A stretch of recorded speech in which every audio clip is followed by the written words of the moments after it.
டேஸ்ட்டான இட்லி மாவு வச்சு குழிப்பணியாரம் எப்படி செய்யலான்னு பார்க்கலாமா? அதுக்கு பேனில் எண்ணெய் ஊற்றி கடுகு, கடலப்பருப்பு இதெல்லாம் சேர்த்து பொரிஞ்சோடனே கருவேப்பிலை இதெல்லாம் சேர்த்து நல்லா பொரிய விடணும்.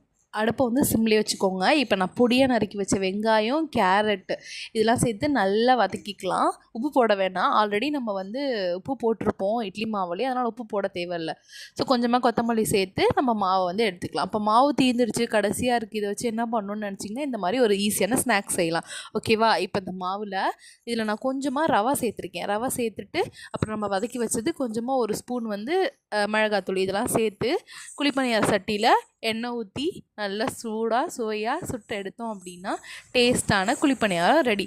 அடுப்பை சிம்லேயே வச்சு குழிப்பணியாரம் செய்யுங்க. ஏன்னா இட்லி மாவு சீக்கிரம் கொஞ்சம் நல்லா ரெட்டிஷாக வந்துடும். ஸோ சிம்மில் வச்சு பண்ணிங்கன்னா நார்மலாக சிம்மில் வச்சு மெதுவாக சுட்டு எடுத்தோன்னா சூடான சுவையான குழிப்பணியாரம் ரெடி.